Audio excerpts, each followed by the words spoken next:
Sabaku no Kitsune is our first actually Nazi game, and that makes it necessary to go over a few things up front.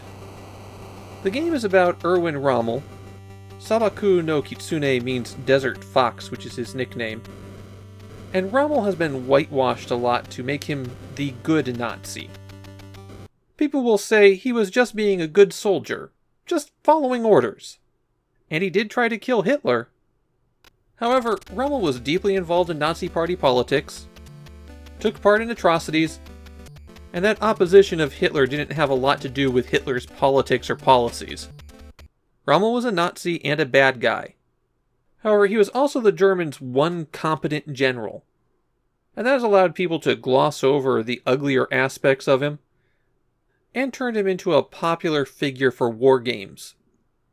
Sabaku no Kitsune is a war game about Rommel's North African campaign against the British. The game has 5 scenarios in it, though 2 of the maps are reused. Before the battle starts, you'll be given a distribution of units, and you can swap these out 1 for 1. There's no variable point cost for them. You'll also notice, if you're playing on any scenario except the first one, that the AI gets a lot more units than you do. This is because the AI is dumb as a post, something I'll come back to in a little bit. The goal on every map is to defeat the enemy command unit. It's marked on the map with a little flag, which means that for you, it's a swastika. The gameplay occurs in turns where you move all of your forces, and then the opponent moves all of their forces. The types of units you can have are tanks, armored cars, troop transports, supply cars, infantry, artillery, anti-aircraft, bombers, and fighters.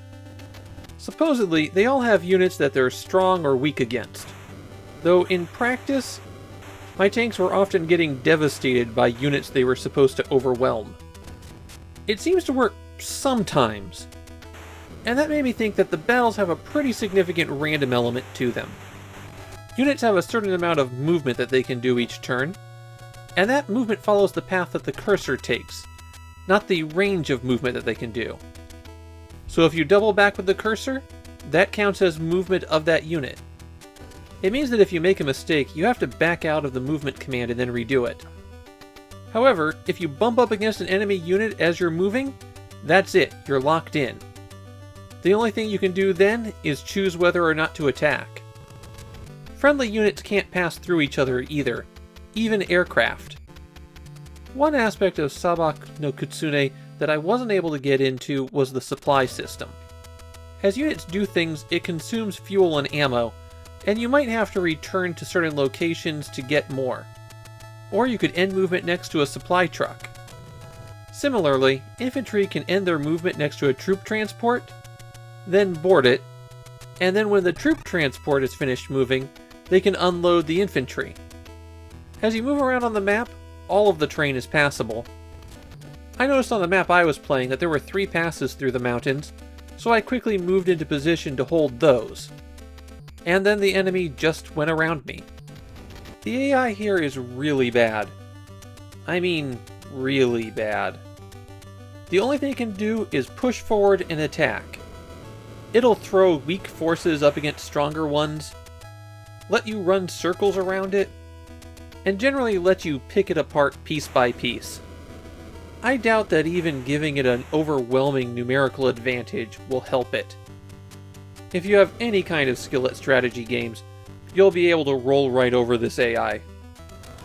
Once you take out the enemy command unit, you win the scenario, and get personal congratulations from Adolf Hitler. Kemco's original plan for this game was that if players could beat all 5 scenarios, they could send in a password that they got, and receive a letter of congratulations signed by Adolf Hitler.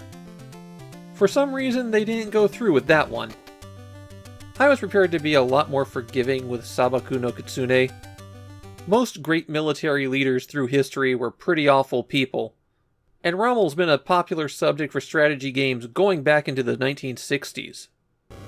But congratulations from Hitler cinched it for me. This is a pro-Nazi game. It's one thing to have you refight the battles of a war, It's another thing when the player is supposed to take pride in having Hitler congratulate them for doing a good job.